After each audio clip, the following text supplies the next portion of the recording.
Hola, hola, muy buenas, ¿cómo están ustedes?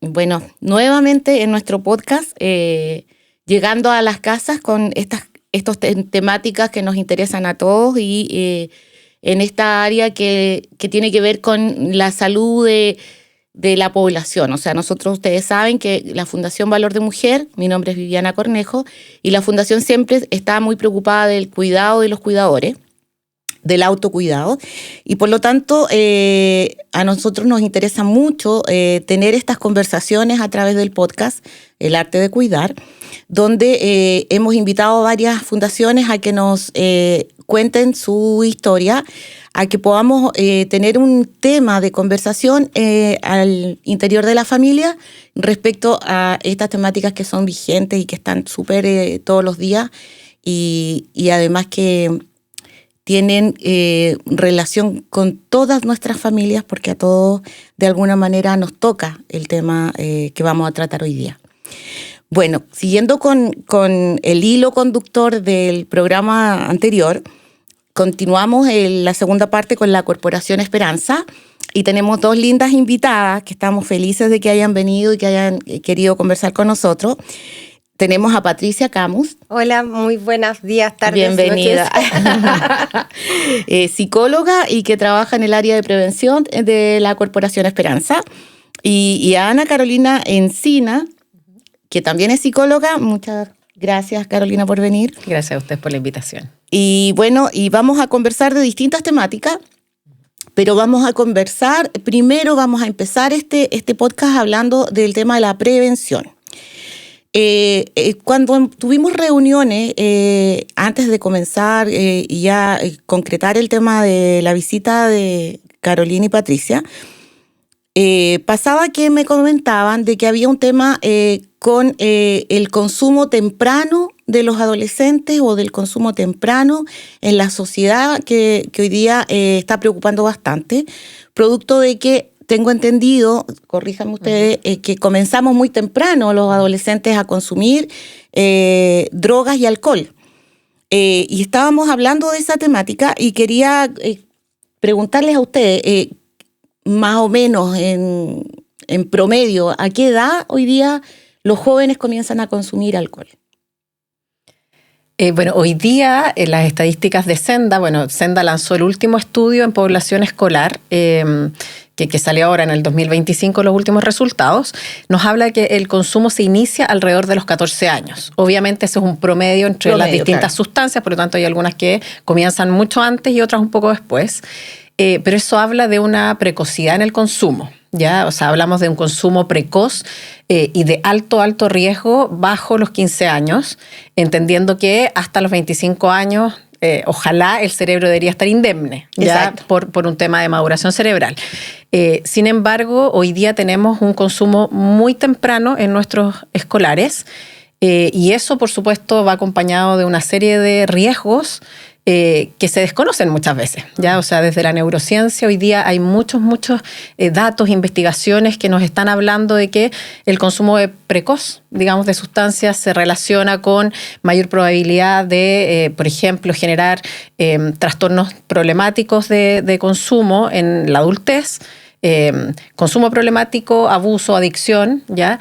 Y una serie de otros riesgos que tienen que ver con la maduración cerebral, por lo tanto en el funcionamiento y estructura del cerebro, entre otros, digamos. Yo mira, tengo dos hijas jóvenes y yo veo que comenzó una corriente de alguna manera que hacía que los chicos consuman mucho alcohol de una forma así como muy descontrolada, muy...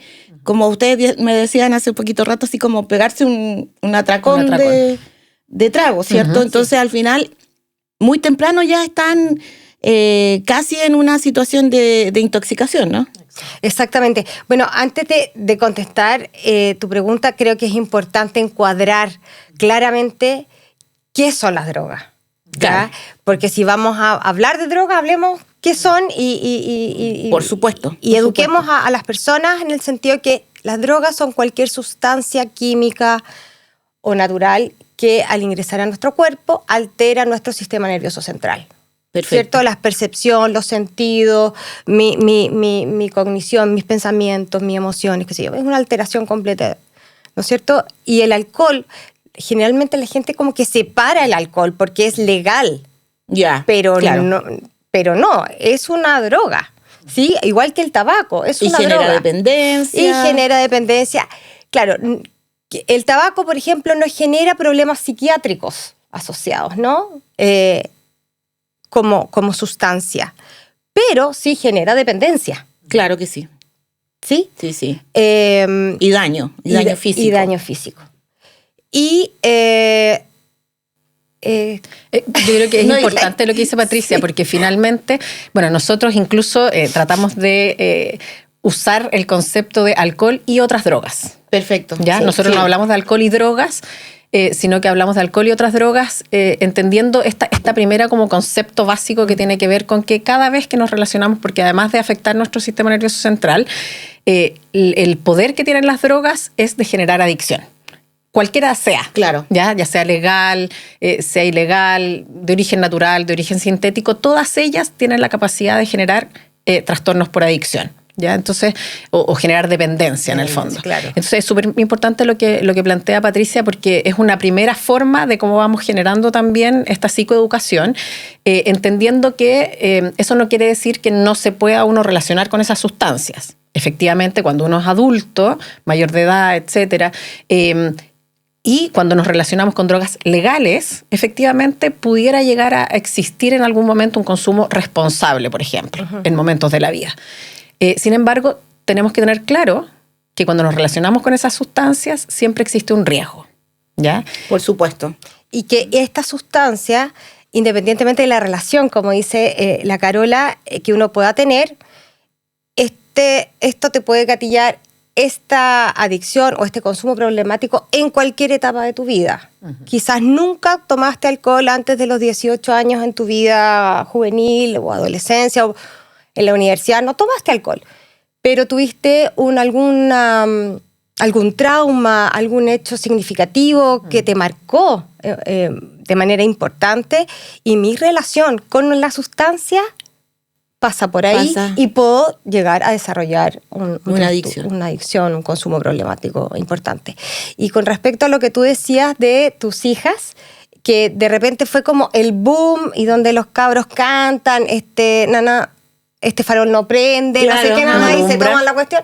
Ya, todo eso son situaciones que se generan en un contexto de diversión, qué sé yo, pero finalmente se van acumulando y van dejando como una huella que no es perceptible porque no la percibimos, pero inconscientemente la empezamos a asociar, ¿sí? Entonces, como por ejemplo, hoy es viernes y mi cuerpo lo sabe, ¿qué más? Claro, pasa que el tema de... se va dando como este tema de que la diversión pasa por tomar. Exacto. O pasa por consumir, o pasa por... Exactamente. Voy a un asado, qué rico, nos vamos a tomar un buen vino. Uno no se da cuenta cómo va asociando las distintas actividades al consumo. No te das cuenta, es absolutamente sutil. Claro. ¿Sí? Entonces terminamos en bautizos, con trago, los papás arriba la pelota, y muchas veces en condiciones que son como deplorables, ¿te fijáis? Es un ejemplo que tú estás dando a los niños chicos. Ahora nosotros como país también tenemos un tema, creo yo, con el alcohol, producto de que no solamente producimos, sino que creo yo que naturalizamos mucho el consumo. Sí, po. O sea, yo no digo que Chile sea el único. O sea, hay muchos países que claro, su relación con el consumo de alcohol es como muy social, ¿ya? Pero sí tenemos nosotros un tema ahí, y ese tema obviamente se le traspasa por imitación a los hijos. Y ustedes mirándolo desde ese punto de vista, ¿cómo creen que un papá podría abordar esta temática para prevenir este tipo de consumo, pensando de que estamos hablando de un niño de 12, 13, 14 años, que va a una fiesta por primera vez, que quiere pertenecer a un grupo, que no quiere quedar fuera, porque el que dice que no queda fuera es distinto, es raro, y que en el fondo quiere ser un adolescente más. Entonces, al final, ¿cómo los papás pueden ayudar en este camino a estos adolescentes? Es una pregunta que nosotros siempre tocamos en los talleres con los papás. Sí. Yo creo que ahí, yo creo que tocaste un punto que es súper importante, que tiene que ver con la normalización. O sea, yo creo que hoy día se da un fenómeno a nivel social y que no solamente se produce en Chile, también en otros países, pero hoy día es muy fuerte acá en nuestro país con el alcohol específicamente, que es la normalización del consumo. Y es ahí también con la marihuana. Claro. Por ejemplo, desde que empezaron todas estas discusiones a nivel legislativo respecto de la despenalización, de la legalización, etcétera, hace años atrás, nosotros nos dimos cuenta que empezó a bajar la percepción de riesgo de los adolescentes y en general de las personas respecto al uso de marihuana. Entonces, ¿qué quiero decir con esto? Que lo que nosotros vemos, lo que nosotros hacemos como sociedad impacta directamente en nuestros niños y adolescentes. Y respondiendo un poquitito a tu pregunta, nosotros estamos súper convencidos, y desde el área de prevención somos ahí como unas defensoras absolutas de la prevención temprana. Nosotros creemos que hoy día partir trabajando a los 12, 13 años es tarde. ¿Ya? Claro. Es tarde. Bueno, de partida no tenemos una ley que de alguna manera obligue, por ejemplo, a los establecimientos educacionales a tener programas de prevención. Eso número uno. ¿Ya? ¿Hay disponibilidad de programas? Sí, los hay. Senda los tiene y los pone a disposición de todos los establecimientos. Sin embargo, queda a discreción del establecimiento si lo usa o no lo usa. ¿Ya? Entonces, eso es como lo primero. Lo segundo, partir de manera temprana. Ya con los niños desde primero básico, antes incluso, no hablándoles de las drogas, sino que fortaleciendo todas sus habilidades socioemocionales que después les permitan resistir la presión grupal, el poder hacer frente a los desafíos de la vida de una manera mejor, el poder aportar y buscar el bienestar por sobre las conductas de riesgo, etcétera. Y eso acompañado, por supuesto, con un trabajo para los padres, porque nosotros... Los niños no vienen con manual. Es súper difícil. Es súper difícil. Y además que los niños muchas veces hacen cosas por imitación. Entonces, si ven que los papás no tienen mucho control con respecto al tema del trago y vamos a una fiesta y nos drogamos o no, se nos pasa la mano, lo vamos naturalizando. O sea, ¿por qué si mi papá lo hace va a ser malo para mí? ¿Por qué yo no? Claro, porque va a ser malo para mí si mi papá lo hace. Y hay otra cosa que también es importante, es un desconocimiento de los efectos. Hoy la neurociencia, como decía la Carola, nos entrega mucha información, pero ¿por qué no se puede? O sea, ¿por qué no incentivamos a la gente a que busque? ¿Qué consecuencias trae esto para mí? ¿Impacta o no impacta? Porque teníamos súper normalizado que a los niños empezaban a los 12 años... alguna reunión de adultos, tómese la mentita, ay no, antes de salir tómate una copita de vino para que pruebes, porque tienes que probar, mójate los labios. No, los menores de edad no pueden tomar alcohol, porque aumenta en 4 veces la posibilidad en la adultez en que puedan desarrollar un consumo. Claro, y además que yo no sé si ustedes están de acuerdo conmigo, pero existe un mito como que hay que aprender a tomar. Entonces, prueba para que no te pelle la primera vez, cosa que tú sepas hasta dónde. Y entonces, al final, ese aprender a tomar te incita a consumir. Mira, todos tenemos algo, voy a ir mucho más específico, pero todos tenemos un sistema de recompensa. Y nosotros, nuestro cuerpo... Además, cuando algo no nos gusta, nos hace mal, automáticamente lo rechazamos. Claro. Te pegaste una empachada de azúcar, no quiero ver más tal cosa. Bueno, lo que hace nuestro cuerpo cuando nosotros ingerimos algo que no estamos preparados, lo rechaza. Entonces, hay algunos porfiados que nosotros siempre decimos que, pero esta vez tomé la piscola, no me gustó porque me dio tiritón y me dieron ganas de vomitar, qué sé yo. Pero no, para la próxima lo voy a volver a probar. No tenemos que insistir, hay que hacerle caso a nuestro cuerpo. Nuestro cuerpo es un santuario. Exacto. Y nos habla. Tenemos que aprender a escucharlo. Exacto. Eso es, ¿sí? Y Pero existen estas otras personas que dicen, ya, pero yo le voy a dar la vuelta a esta cuestión, ¿no? Démosle la vuelta acá al cerebro. ¿Para qué lo voy a hacer? Si no me gusta, ¿para qué lo voy a seguir consumiendo? Y tiene que ver en el fondo con ir derribando mitos. Nosotros cuando trabajamos con apoderados trabajamos mucho el tema de los mitos y también con los adolescentes y los niños, mucho los mitos de realidad, porque hay muchos mitos que están instalados en finalmente en nuestra sociedad, que nos van instalando conductas que son súper contrapreventivas y que lamentablemente las hacemos sin querer provocar daño, por supuesto. Es como lo que decía la Patu en relación a la codependencia en la adicción. Y como no traemos manual, es súper importante que los padres, las madres, los cuidadores tengan acceso a información, ojalá la más temprana posible también. Y en el fondo, mira, hay incluso ciertas conductas que están comprobadas científicamente que disminuyen las probabilidades de consumo. Y son acciones muy simples que están dentro del marco de lo que se llama el involucramiento parental, que tiene que ver con, por ejemplo, siempre saber dónde están los hijos cuando no están en la casa. Esa acción tan simple disminuye la probabilidad de consumo y está comprobado con cifras.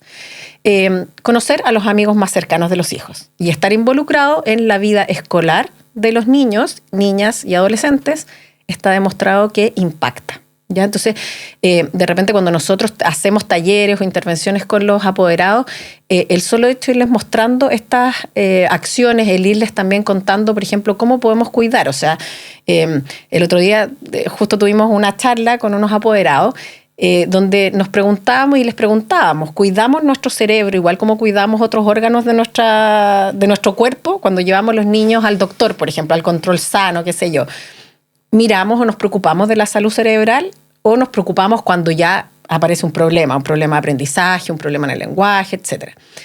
Y la verdad que todos se miraban. Unánime dijeron, no, la verdad es que no nos preocupamos igual. Y hoy día, en el fondo, el cuidar la salud cerebral es un tremendo protector o factor de protección respecto de la salud mental, respecto de la posibilidad también de generar adicción. Entonces, ahí hay otro ámbito también donde podemos trabajar con los apoderados. Súper. Mira, hay otra cosa que yo me he dado cuenta, que no es de ahora, que viene hace un rato largo ya, que las mujeres están como liderando el tema del consumo. Y también consumen a muy temprana edad, cosa que antes, décadas atrás, obviamente, no pasaba. Pero me doy cuenta, por ejemplo, en el capítulo anterior, la chica nos contaba que ella había empezado a consumir marihuana a los 12 años, ¿ya? Obviamente muy temprano, pero las mujeres hoy día sí tienen un aumento en su consumo importante versus los hombres, o están a la par, o cómo es. Es una triste noticia porque nosotras desde el empoderamiento, que me parece fantástico, y hay que seguir, ¿no? Obvio. Haciéndolo y marcando diferencias y qué sé yo, sin ver a un otro como un enemigo. Somos un complemento. Biológicamente somos tremendamente distintos y eso no lo podemos cambiar. Aquí no hay equidad de género. Somos biológicamente distintos. Por lo tanto, yo creo que no es el quiero ser igual, voy a tomar igual. Es inconsciente, yo creo. Lo tenemos como tan internalizado de que queremos ser iguales y qué sé yo, que por desconocimiento no nos damos cuenta que nos estamos perjudicando. ¿Y por qué te lo planteo? Porque nosotras tenemos menor líquido en nuestro cuerpo, porque nuestro cuerpo procesa de una manera mucho más lenta, nuestro metabolismo es más lento, porque nuestra musculatura es distinta, porque nuestra estructura ósea, porque acumulamos grasa de maneras distintas y tenemos menores enzimas en nuestro estómago que procesan, ¿no es cierto?, específicamente el alcohol y otras drogas también, el metabolismo y qué sé yo, captan las moléculas del alcohol y qué sé yo, y las procesan. Por lo tanto, estamos más tiempo expuestas a los efectos del consumo, ¿no es cierto? Y nos recuperamos de manera mucho más lenta, ¿sí? Obvio. ¿Y qué es lo que nos encontramos? ¿Cuál es el panorama que nos encontramos?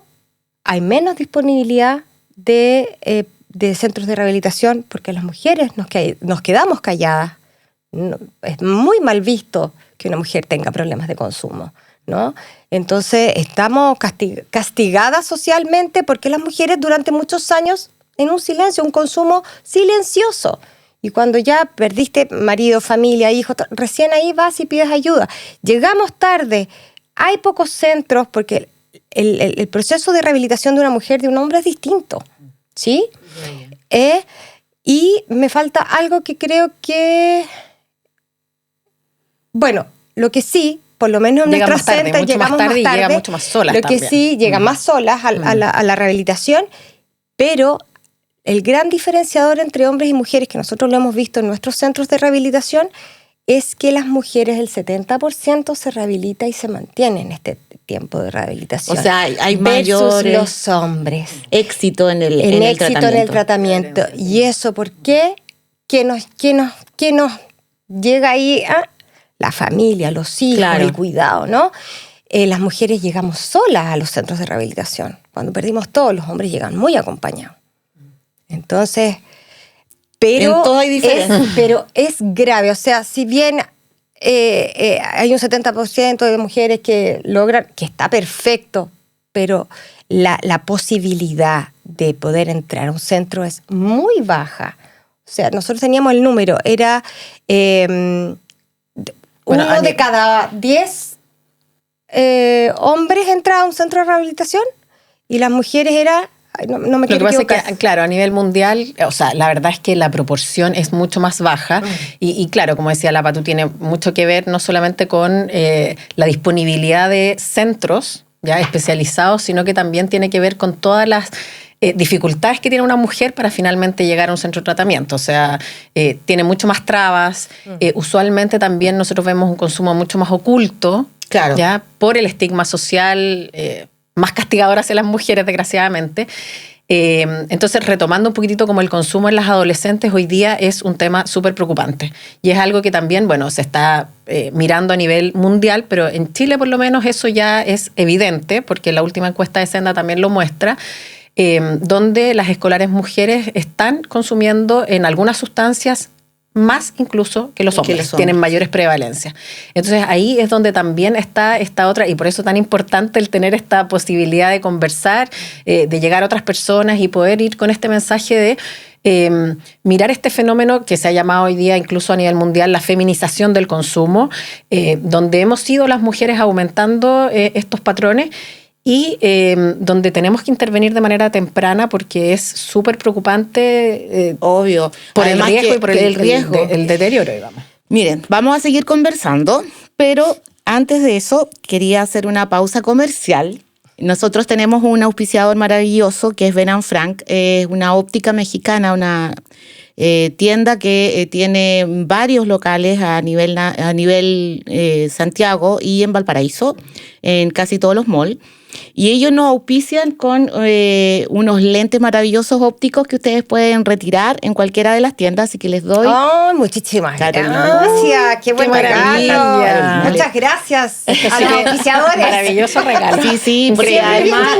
Exacto, además que ellos tienen ahí un laboratorio donde tú te puedes hacer inmediatamente la biometría y te dicen, si no vas con la receta, qué tipo de lente puedes usar y tienen unos marcos preciosos como los que te traigo. Esos servicios. Muy bien, que muy bien. Vamos a ir. Muy agradecidos. Y les vamos a agradecer a ellos porque de verdad el que nos ayuden y nos apoyen a hacer este tipo de conversaciones para nosotros es súper potente y obviamente es algo que debe estar en el sistema, no solamente, como digo yo, no tengo ningún prejuicio con otro tipo de podcast, al contrario, mientras más existe información, mucho mejor, pero creo que estos que te permiten hacer conversación en la familia son súper potentes. Me encantan. Buenísimo, Así buenísimo. que muchas gracias a nuestra auspiciadora. Sí. Bueno, es súper importante lo que estábamos conversando, pero además hay otro tema, como dice el podcast, El Arte de Cuidar, que viene el tema de la familia. O sea, siempre detrás de una persona que padece alguna patología, siempre hay un cuidador. Nos estaban contando ustedes que generalmente las mujeres van más solas, el hombre está más acompañado. Bueno, nuestra cultura sí lo define, pero exactamente igual existe dentro de los cuidadores este tema del desgaste, el cansancio, las recaídas, la frustración y una serie de problemas que tiene también el entorno que rodea a una persona que que consume de alguna forma cualquier tipo de sustancia y que no la puede controlar, ¿cierto? Yo creo que tanto la familia las personas que se hacen cargo, que están más cercanas al enfermo, digámoslo de alguna manera, son las que se ven más afectadas. ¿Cómo lo ven ustedes en la fundación? Pucha, yo creo que específicamente hablándolo desde ahí, desde la familia, como te contaba anteriormente, se genera una codependencia hacia la persona que tiene el problema de consumo, ¿sí? El que está con la enfermedad ahí andando fuerte. Y como te comentaba, esto arrastra a la familia por completo. Y el proceso de tratamiento tiene que ser integral. Muchos llegan solos, por lo tanto, su proceso, tú tienes que rearmar una red de apoyo, ¿no? Cuando no llegan con la familia porque hay mucho deterioro, qué sé yo, familias quebradas, qué sé yo, es más difícil. Pero cuando la familia toma y acompaña y está en este proceso de rehabilitación y se rehabilita también ella, el éxito aumenta la posibilidad, ¿no?, de éxito de este tema. Con respecto a los y las cuidadoras de enfermos en general, da lo mismo de qué tipo de condición tenga. Mira, yo, primero mi admiración. Segundo, ¿qué diría yo? Que es fundamental acompañar a estos cuidadores, porque la sustancia no tiene vida en sí misma. Nosotros le damos el sentido a esa sustancia. Cualquiera, sí, la pastillita para dormir, nosotros somos el que le damos, ¿no es cierto?, vida a esa sustancia. Y todo esto, esto de ser cuidador y qué sé yo, está súper asociado a una soledad, a un dolor. Entonces es muy importante estar acompañado en este proceso, ocuparnos. Esta persona que cuida necesita sus espacios también. Necesita espacios de distracción. Es estar 24/7 con una persona. ¿Sí? Claro, es que ese es el tema del cuidador. Entonces, ¿en qué minuto yo descanso? Y muchos dicen, ¿sabes qué? Voy a descansar y inconsciente, voy a tomar algo para relajarme. Se toma una copita de vino. Entonces, después, cada vez que se quiere relajar, se toma la copita de vino. Y esto no es de la noche a la mañana, esto es acumulativo. El vino es silencioso. Estoy hablando del vino porque el vino puede ser cualquier otro tipo de alcohol. ¿Me entiendes? Entonces, es muy importante ocuparnos. Si bien nos ocupamos de la persona que está enferma, tenemos que ocuparnos todos los demás, la red de apoyo, familiares, amigos, primos, compañeros de trabajo, de este otro cuidador, generando espacio para que este cuidador, esta persona que cuida, tenga un espacio recreativo, de descanso, ¿no?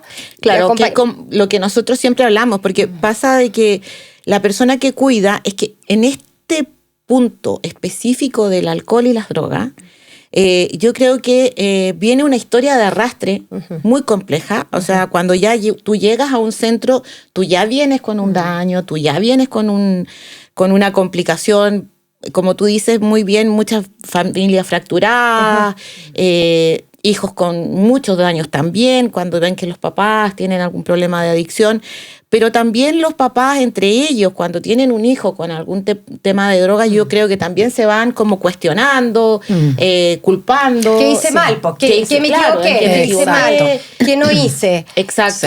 ¿Qué hice y qué dejé de hacer? Exacto. Bueno, y ahí yo también creo, hay mucha culpa, sí. Como dices tú, la verdad que se ve mucha culpa, mucho estrés. Y además hay otros factores que también son sociales. O sea, yo creo que si bien el ser cuidador, efectivamente, o cuidadora, es un tremendo peso, es difícil, o sea, no un peso, digamos, en términos negativos, porque es algo muy bonito, pero efectivamente genera mucha ansiedad, mucho estrés, mucho agotamiento, mucho desgaste. Pero muchas veces cuando se trata de otro tipo de enfermedades, socialmente también es mirado de una manera distinta, quizás un poco más compasiva, Ya Claro. pasa mucho también en el tema de las adicciones que yo siento que las familias están más solas también, porque finalmente es un tema que no se quiere decir mucho, donde muchas veces se acarrea algo que no debería, y eso es lo que también estamos tratando de quizás cambiar socialmente, que tiene que ver con el estigma de la adicción, como si fuera algo que es por falta de voluntad, porque la persona no es buena, todo este tema como más valórico asociado. Pero finalmente igual todavía está instalado, entonces mucha gente lo oculta, y yo creo que en este tipo de trastornos en particular de consumo existe menos red de apoyo. Por lo menos esto es lo que me ha tocado a mí a ver un poco en la historia que llevo vinculada a este tema. Muy poco apoyo para las personas. Hay muy pocas alternativas también. Por ejemplo, yo creo que hay una falta de apoyo para las personas que son cuidadores o cuidadoras, donde la persona que tiene el problema de consumo no lo reconoce todavía o no quiere tratarse. ¿Ya? Y nos pasa mucho que de repente las personas están en situaciones de mucha desesperación porque, no sé, es evidente la situación digamos, problemática del consumo, y no saben qué hacer. Claro. Porque en general la primera respuesta que se otorga es como, si la persona no quiere rehabilitarse, entonces no hay nada que hacer. Y la verdad es que, claro, no se puede forzar a un tratamiento. Sin embargo, sí es importante que esa familia o esas personas que rodean a esa persona tengan también redes de apoyo y quizás reciban una psicoeducación, digamos, un apoyo que permita ir, por ejemplo, como decía la Pato al principio, reconociendo sus acciones o lo que tiene que ver con la codependencia para poder ayudar de mejor forma a esta persona a tomar el camino del cambio o de la rehabilitación. Exactamente. Ahí yo creo que ahí tenemos un vacío importante. Yo creo que estamos claros que aquí hay un tema de no solamente de voluntad, yo creo que hay un tema de información. O sea, cuando yo como sociedad me preocupo de que mis hijos, mi entorno se informe frente al daño primero que genera del consumo a primera edad, en un principio yo lo puedo controlar, porque eso hace que la persona no se trate, no llega al final. Falta esto de querer también entretenernos de maneras distintas. Sociedad muy idealista de la que estoy hablando, pero creo que pocos pasos o pocos cambios van haciendo la diferencia. Porque tenemos que darnos cuenta de lo importante que es, no solamente para nuestros hijos, sino que para las familias en general, el tener un control sobre el consumo. Aprender a divertirnos de otra manera, ¿no?